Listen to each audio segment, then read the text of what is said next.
मीरपुर नाम के शहर में तेजस अपनी पत्नी नीरू के साथ रहता था। पति पत्नी दोनों ही नौकरी करते थे। एक दिन तेजस गांव अपनी माँ के पास फोन करता है। हेलो, प्रणाम माँ। जीते रहो माँ, तुम दादी बनने वाली हो हैं?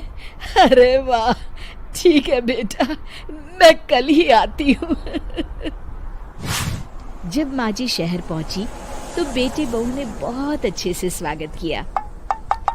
लीजिए माँ जी, चाय। अरे गर्मा गर्म पकोड़े ले आओ माँ के लिए।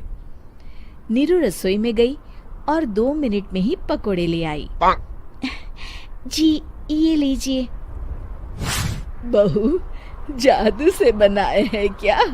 अभी तो रसोई में गई थी। यम्मी। माँ जी, शीला रसोई में पकोड़े तल रही है, मैं बस लेकर आई। हे भगवान, मेरा धर्म भ्रष्ट कर दिया तूने। अब तो गंगा जल से शुद्धिकरण करना होगा।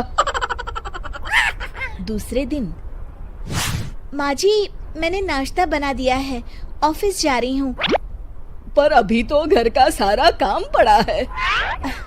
शीला आती ही होगी, झाड़ू पोछा बर्तन कपड़े वो सब कर लेगी। हमारे जमाने में घर का सारा काम हम ही करते थे।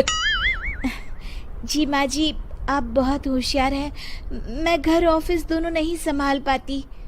तो जरूरत क्या है घर से बाहर जाकर चाकरी करने की? वैसे भी घर का काम खुद करने से घर में बरकत आती है, समझी? पर माँ जी। पर वर कुछ नहीं, इस महीने की पगार मिले फिर ऑफिस बंद। हाँ। रात को नीरू तेजस से कहती है, सुनिए जी, माँ जी बोल रही थी कि मैं नौकरी छोड़ दूं। वैसे ठीक ही तो है, अभी तुम्हें आराम की जरूरत है। फिर भी आराम कहाँ, शीला को छुड़ाने के लिए बोल रही थी। तो अब 24 घंटे में इतना काम तो कर ही सकती हो। पर जॉब पसंद है मुझे, घर पर मन नहीं लगेगा। अगले दिन जब दोनों ऑफिस के लिए निकल रहे थे, मेरी तो कोई कीमत ही नहीं है इस घर में। माँ जी, आजकल महंगाई बहुत है, रहन सहन भी बदल गया है, दोनों नौकरी करते हैं तभी ठीक रहता है। अच्छा, तू कहना क्या चाहती है? मेरा बेटा तुझे बिठा के खिला नहीं सकता? तू ही इस घर का खर्च चला रही है, हैं? नहीं माँ जी, मेरा वो मतलब नहीं था।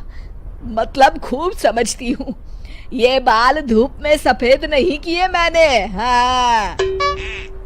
अब तो ये रोज का काम हो गया था। तेजस भी रोज की झिकझिक से परेशान हो गया था। एक दिन उसने कहा, नीरू, वैसे भी तुम्हें मैटरनिटी लीव मिलने वाली है, तो अभी से ही छुट्टी ले लो।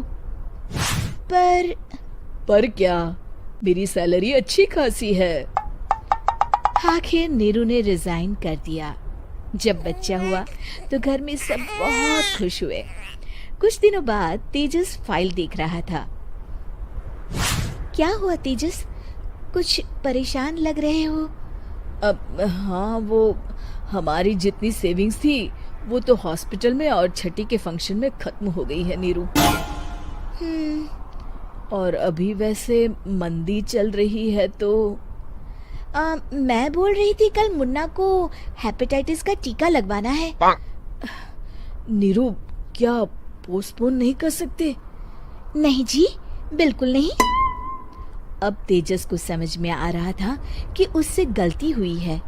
पैसों की कमी का असर घर के माहौल पर भी पड़ रहा था।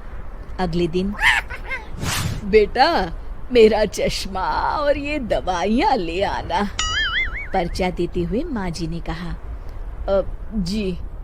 तेजस, मुन्ना के लिए दूध का डिब्बा और डायपर भी ले आना, और ये किराने के सामान की लिस्ट है, इसे भी लाना है। तेजस गुस्से में लिस्ट मरोड़कर फेंकता है और चिल्लाता है, पैसे क्या पेड़ पर उगते हैं? ये ले आना, वो ले आना।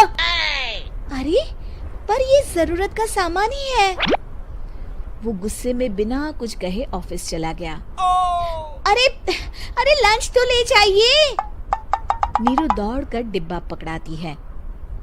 एक दिन खाना खाने के बाद, नीरू,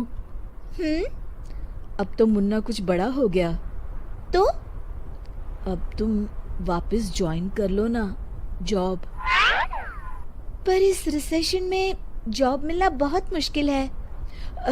ट्राई तो करो। फिर मुन्ना? माँ जी है ना, और एक फुल टाइम मेड भी लगा लेंगे। पर माँ जी, उन्हें तो पसंद नहीं। तभी माँ जी वहाँ आ जाती है और प्यार से नीरू के सर पर हाथ फेरते हुए बोलती है, अब मेरी समझ में आ गया बहू, पहले के और अब के समय में अंतर है। तुम काम शुरू करो, मुन्ना की जिम्मेदारी मेरी। मेरी प्यारी माँ जी, ये कहकर नीरू उनके गले लग गई।